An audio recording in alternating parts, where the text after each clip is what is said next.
दुनिया में दो तरह के लोग होते हैं, एक वो जो भीड़ का हिस्सा बनते हैं और दूसरे वो जो भीड़ को चलाना जानते हैं। सवाल यह है कि आप कौन बनना चाहते हैं। अगर आप चाहते हैं कि आप कमरे में दाखिल हों तो सब नजरें आप पर जम जाएं। जब आप बात करें तो हर कोई आपकी बात सुनना चाहे, हर कोई आपसे दोस्ती करना चाहे। अगर आप भी वो जादू सीखना चाहते हैं, लोगों को मुतासर करने का जादू, तो याद रखें ये कोई जादू नहीं है, ये एक साइंस है, एक सादा सी साइंस। अगर आपने आज की वीडियो को पूरा देख लिया तो आज की वीडियो में मैं आपको 10 ऐसे तरीके बताऊंगा, 10 सादा और आसान तरीके जिनकी मदद से आप ऐसी ताकत हासिल कर सकते हैं जो लोगों के दिल जीत लेगी, रिश्तों को बदल देगी। हर कोई आपसे जुड़ना चाहेगा, लोगों की नजरों में आपकी वैल्यू को कई गुना बढ़ा देगी। दोस्तों, ये 10 नफ्सियाती असूल हैं जो आपको दूसरों के दिल में जगह बनाने में मदद दे सकते हैं। सबसे पहली बात, जब भी आप दूसरों से बात करें तो उनका नाम लें, मोहब्बत और खलूस के साथ। डेल कारेंगी का कहना है कि याद रखें, इस दुनिया में किसी इंसान के लिए सबसे मीठी और अहम आवाज उसका नाम होता है। हमारा दिमाग खास तौर पर उस वक्त ज्यादा एक्टिव हो जाता है जब कोई हमें हमारा नाम लेकर बुलाता है। जब भी कोई हमारा नाम ले तो हमारा अनकॉन्शियस माइंड ये समझता है कि ये शख्स हमें अहमियत दे रहा है।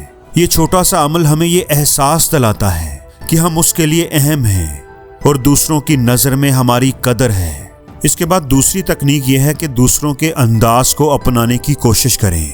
जिससे भी आप बात कर रहे हो उन्हें हल्का फुल्का कॉपी करने की कोशिश करें। उनके बैठने का, उनके बात करने का अंदाज, इसको हम मिररिंग भी कहते हैं। ये एक नफ्सियाती तकनीक है।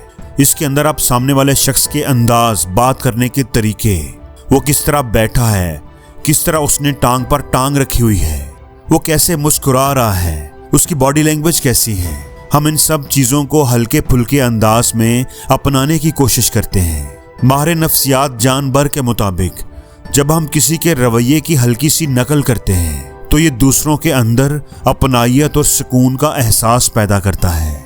मसलन अगर वो शख्स जिससे आप बात कर रहे हों आहिस्ता और पुरसकून अंदाज में बात करे तो आप भी अपनी गुफ्तगू को नरम रखें। अगर वो खुश मजाज और पुरजोश है तो आप भी ज़रा सा जोश दिखाएं। इसका फ़ायदा ये होता है कि नफ्सियाती तौर पर उस शख्स को आपसे अपनाइयत का एहसास होता है। लाशऊरी तौर पर उसे ये महसूस होता है कि आप बिल्कुल उस जैसे ही हैं और वो आपको पसंद करने लगता है। लेकिन दोस्तों, कोशिश करें कि ये सब कुछ बिल्कुल कुदरती और गैर महसूस तरीके से होना चाहिए। ऐसा ना हो कि बिल्कुल आप किसी मदारी की तरह उसकी हरकत और सकनात को नकल करना शुरू कर दें। इस तरह करने से मनफी असर पड़ेगा।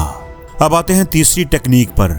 दोस्तों, नफ्सियात कहती है कि जब आप दूसरों से कोई छोटी मोटी मदद मांगते हैं या उनसे कोई मशवरा लेते हैं तो वो अच्छा महसूस करते हैं, खुश होते हैं। लाशऊरी तौर पर उन्हें लगता है कि आपकी नज़रों में उनकी अहमियत है। इससे भी आपके और दूसरों के दरमियान एक बेहतर ताल्लुक बन जाता है। बेंजामिन फ्रैंकलिन ने एक बार कहा था कि जो शख्स एक बार आप पर एहसान कर चुका हो वो ज़्यादा इम्कान रखता है कि वो दोबारा भी आपकी मदद करेगा।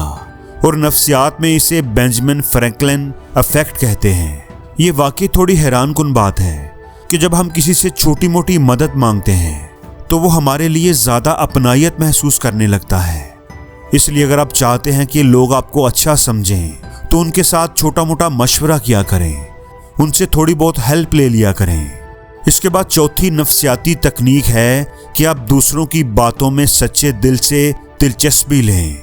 नफ्सियात कहती है कि हर इंसान के अंदर अहम बनने की ख्वाहिश होती है।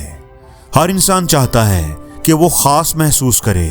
डेल कारेंगी के मुताबिक किसी इंसान को उसकी अहमियत का एहसास दिलाने का सबसे सादा और आसान तरीका यह है कि आप उसकी बात को तवज्जो से सुने।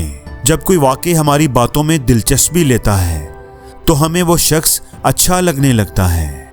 एक माहिर नफ्सियात थे आर्थर एरॉन।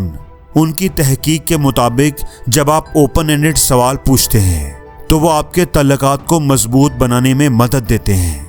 ओपन एंडेड सवाल वो होते हैं जिनका जवाब सिर्फ हाँ या ना में नहीं दिया जाता। उनका जवाब देने के लिए सामने वाला तफसील से बात कर सकता है। इसलिए अगर आप चाहते हैं कि लोग आपको पसंद करें तो उनसे उनकी ज़ात के बारे में बात करें, उन्हें अपने बारे में बात करने के लिए उकसाएं और फिर उनकी बात को तवज्जो से सुने। आप बस उनकी बातें सुनते जाएं और वो आपसे मुतासर होते जाएंगे। 5वीं टेक्निक बहुत ही ज्यादा अहम है। ये कहती है कि आप दूसरों की किसी ऐसी चीज की तारीफ करें जो उनकी ज़ाहरी शख्सियत से मुतल्लिक ना हो, बल्कि उनके अंदरूनी वजूद से, उनकी अंदरूनी शख्सियत से जुड़ी हो, उनकी ज़ात से वाबस्ता हो, यानी वो उनकी कोई ज़ाती खूबी या खासियत हो। ज़्यादातर लोग तारीफ करते वक्त ज़ाहरी चीज़ों पर तवज्जो देते हैं, जैसे आपके जूते बहुत अच्छे हैं, या आपने ड्रेसिंग बहुत अच्छी की है, या आपका हेयर स्टाइल बहुत खूबसूरत है। लेकिन अगर आप वाकई किसी के दिल में जगह बनाना चाहते हैं तो किसी ऐसी खूबी की तारीफ करें जो उनकी शख्सियत, उनकी जहानत या उनके हुनर से मुतल्लिक हो। एक माहिर नफ्सियात थी कैरल डेविक। उनके मुताबिक जब हम लोगों की मेहनत, उनकी सोच या उनके रवैये की तारीफ करते हैं तो उससे हमारा ताल्लुक उनके साथ ज़्यादा मजबूत होता है, क्योंकि लोग जब देखते हैं कि कोई शख्स उनकी अंदरूनी खूबियों और सलाहियतों को पहचानता है तो वो उसे ज़्यादा संजीदगी से लेते हैं, उसकी कदर करते हैं और उसे पसंदीदगी की निगाह से देखते हैं। मिसाल के तौर पर आप कह सकते हैं कि आपके बात करने का अंदाज बहुत पोलाइट है, मुझे आपसे बात करके बहुत अच्छा लगा। या आप कह सकते हैं कि आपने इस मसले को कितने क्रिएटिव अंदाज में हल किया है, मैं आपसे बहुत मुतासर हुआ हूँ। नफ्सियात कहती है कि ऐसी तारीफें ज़्यादा देर तक याद रहती हैं और फौरी तौर पर असर भी डालती हैं।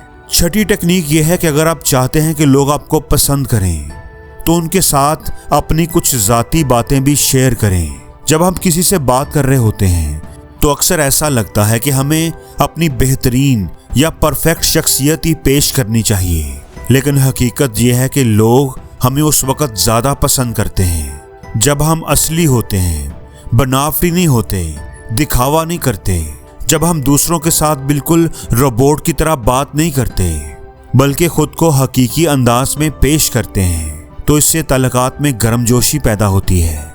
लेकिन इसका ये मतलब नहीं है कि आप किसी से मिलते ही अपनी पूरी जिंदगी की कहानी सुनाना शुरू कर दें, बल्कि अपनी जिंदगी का कुछ छोटा मोटा वाकया बयान करें। कल ऑफिस में मेरे साथ ऐसा हुआ, या अपने स्कूल या कॉलेज का या बचपन का कोई वाकया बता दें।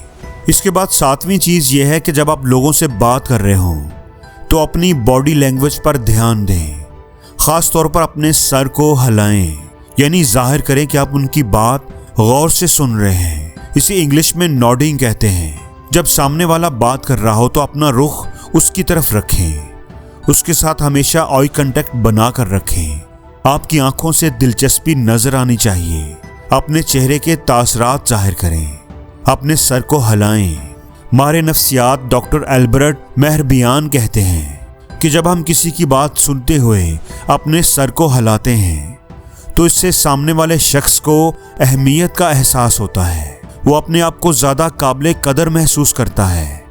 उसे लगता है कि हम वाकई उसकी बात को समझ रहे हैं, उसके जज्बात को संजीदगी से ले रहे हैं। इससे वो शख्स ज़्यादा पुरएतमाद हो जाता है और आपके साथ बात करने में मजीद खुलकर बोलता है। और जब आप ये अमल कुदरती अंदाज में करते हैं तो दूसरा शख्स आपको ज़्यादा पसंद करने लगता है, क्योंकि उसे ये महसूस होता है कि आप सिर्फ सुन नहीं रहे बल्कि वाकई समझ रहे हैं। सुनने में तो ये एक छोटा सा अमल है, लेकिन दूसरों के दिल जीतने के लिए ये एक इंतहाई ताकतवर नफ्सियाती हथियार है। 8वीं टेक्निक ये इख्तिलाफ राय करने के बेहतरीन अंदाज के बारे में है।